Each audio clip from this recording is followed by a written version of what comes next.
Hi all, അസ്സലാമു അലൈക്കും. Welcome back to Silna's kitchen. ഇന്നത്തെ റെസിപ്പി ഒരു അടിപൊളി വെറൈറ്റി പലഹാരത്തിൻ്റെ റെസിപ്പിയാണ്. ഭയങ്കര സിമ്പിളാണ് തയ്യാറാക്കിയെടുക്കാനായിട്ട്, നല്ല ടേസ്റ്റുമാണ്. അപ്പോൾ ഇതെങ്ങനെയാണ് തയ്യാറാക്കുന്നതെന്ന് അറിയാനായിട്ട് വീഡിയോ സ്കിപ്പ് ചെയ്യാതെ മുഴുവനായിട്ടൊന്ന് കണ്ടു നോക്കണേ. ഈ ഒരു പലഹാരം തയ്യാറാക്കാനായിട്ട് ആദ്യം തന്നെ ഞാനിവിടെ ഒരു മിക്സിയുടെ ജാർ എടുത്തിട്ടുണ്ട്. അതിലേക്ക് 250 ml കപ്പിൻ്റെ അളവിൽ 2 കപ്പ് ഗോതമ്പ് പൊടി ഇട്ട് കൊടുത്തു. ഇനി ഇതിലേക്ക് 2 കോഴിമുട്ട പൊട്ടിച്ചൊഴിച്ച് കൊടുക്കാം. പിന്നെ ഇതിലേക്ക് ആവശ്യത്തിനുള്ള ഉപ്പും ഇട്ട് കൊടുത്ത് ഒരു ചെറിയ പീസ് ബട്ടറും ഇട്ട് കൊടുത്തിട്ട് ഇതിൽ നല്ലൊരു സോഫ്റ്റായിട്ട് കിട്ടാനായിട്ട് ഒരു നുള്ള് സോഡാപ്പൊടിയും ഇട്ട് കൊടുക്കുന്നുണ്ട്.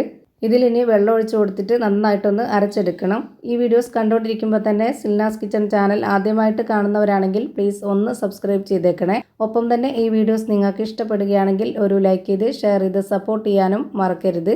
250 ml കപ്പിൻ്റെ അളവിൽ 1 കപ്പ് വെള്ളം ആദ്യം ഒഴിച്ചു കൊടുത്തതിന് ശേഷം ഒന്ന് നന്നായിട്ട് ഇളക്കി കൊടുക്കുന്നുണ്ട്. എന്നിട്ടാണ് ബാക്കി 1/2 കപ്പ് വെള്ളവും കൂടെ ഒഴിച്ചു കൊടുത്തിട്ട് ഞാനിവിടെ ഈ ഒരു പരുവത്തിൽ അരച്ചെടുത്തിട്ടുള്ളത്. ഇത് അരഞ്ഞുകൊണ്ടിരിക്കുമ്പോൾ ഒന്ന് അരയാതെ വരും. ആദ്യം തന്നെ ഒന്നിച്ച് ഒഴിച്ചു കൊടുത്താൽ പരുവം തെറ്റും. അതുകൊണ്ടാണ് അരയാതെ വരുന്ന സമയത്ത് ബാക്കി 1/2 കപ്പ് വെള്ളവും കൂടെ ഒഴിച്ചു കൊടുത്തിട്ട് ഈ ഒരു പരുവത്തിൽ അരച്ചെടുത്തിട്ടുള്ളത്. ടോട്ടൽ ഇതിലേക്ക് വേണ്ടി വന്നിട്ടുള്ളത് 250 ml കപ്പിൻ്റെ അളവിന് 2 കപ്പ് വെള്ളമാണ്. അപ്പോൾ ഇത് കാണുമ്പോൾ തന്നെ അറിയാൻ പറ്റും ഇതിൻ്റെ കറക്റ്റ് ആയിട്ടുള്ള ഒരു പരുവം. ഇനി അടുത്തതായിട്ട് നമുക്കൊരു സ്റ്റവിലേക്ക് പാൻ വെച്ച് കൊടുത്തതിന് ശേഷം ഫ്ലെയിം ഓണാക്കി കൊടുത്തിട്ട് അതിലേക്ക് കുറച്ച് ഓയിൽ ഒഴിച്ച് കൊടുത്തതിന് ശേഷം ഓയിലൊന്ന് നന്നായിട്ട് ചൂടായിട്ട് വന്നപ്പോൾ ചോപ്പ് ചെയ്തെടുത്തിട്ടുള്ള ഒരു 2 സബോള ഇട്ട് കൊടുത്തിട്ടുണ്ട്. പിന്നെ അതിലേക്ക് വേണ്ടത് 2 പച്ചമുളക് ചെറുതായിട്ട് കട്ട് ചെയ്തെടുത്തതും കുറച്ച് കറിവേപ്പിലയാണ്. മല്ലിയില ഉണ്ടെന്നുണ്ടെങ്കിൽ അതും കൂടെ ഇട്ട് കൊടുക്കാം. ഇനി ഒരു 1/4 സ്പൂൺ അളവിൽ വെളുത്തുള്ളി ഇഞ്ചി ചതച്ചതാണ് ഇട്ട് കൊടുത്തിട്ടുള്ളത്. പിന്നെ ഒരു 1/2 സ്പൂൺ അളവിൽ മുളക് പൊടി, ഒരു 1/4 സ്പൂൺ അളവിൽ പെരിഞ്ജീരകപ്പൊടിയും മഞ്ഞൾപ്പൊടിയും ഗരം മസാലപ്പൊടിയും 1/4 സ്പൂൺ അളവിൽ കുരുമുളക് പൊടിയും ആവശ്യത്തിനുള്ള ഉപ്പും ഇട്ട് കൊടുത്തിട്ട് ഇത് നന്നായിട്ടൊന്ന് ഇളക്കി യോജിപ്പിച്ച് കൊടുക്കാം.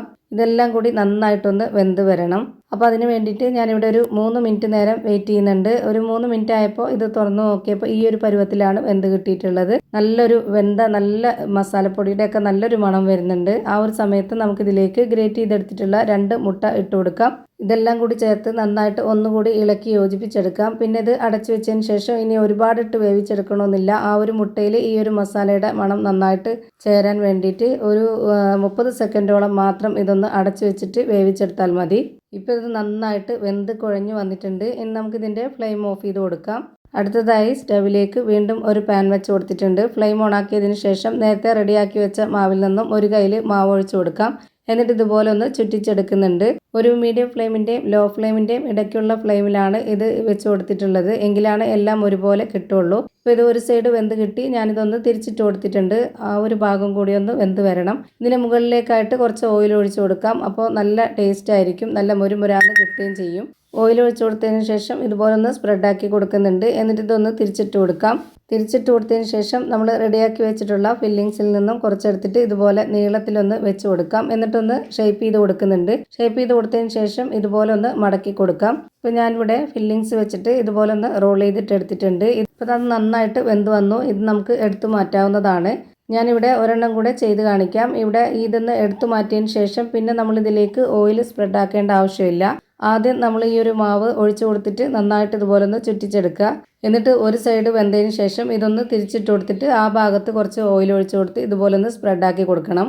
എന്നിട്ട് ഇത് ഒന്നുകൂടെ തിരിച്ചിട്ട് കൊടുത്തതിന് ശേഷം ഇതിനുള്ളിലേക്ക് നമുക്ക് ആ ഒരു ഫില്ലിങ്സ് ഈ ഒരു ഷേപ്പിൽ വെച്ച് കൊടുത്തിട്ട് ഇതുപോലെ ഒന്ന് റോൾ ചെയ്തിട്ട് എടുക്കാം. ഇപ്പോൾ ഇതാ നല്ല ടേസ്റ്റി ആയിട്ടുള്ള നല്ലൊരു വെറൈറ്റി പലഹാരം റെഡിയായി കിട്ടി. കുട്ടികൾക്കും വലിയവർക്കൊക്കെ ഒരുപോലെ ഇഷ്ടമാവും. എന്തായാലും ഒന്ന് ട്രൈ ചെയ്ത് നോക്കണം. നല്ല സോഫ്റ്റ് ആയിട്ടിരിക്കുന്ന നല്ലൊരു പലഹാരമാണ്. ഇപ്പോൾ ഇതാ ഇതുപോലെ തന്നെ ചെയ്ത് എല്ലാം ഒരു പാത്രത്തിലേക്ക് മാറ്റിയിട്ടുണ്ട്. അപ്പോൾ ഇത്രയേ ഉള്ളൂ ഇന്നത്തെ വീഡിയോ ഇഷ്ടമായാൽ ലൈക്ക് ചെയ്യാനും കമൻറ്റ് ചെയ്യാനും ഷെയർ ചെയ്യാനും മറക്കരുത്.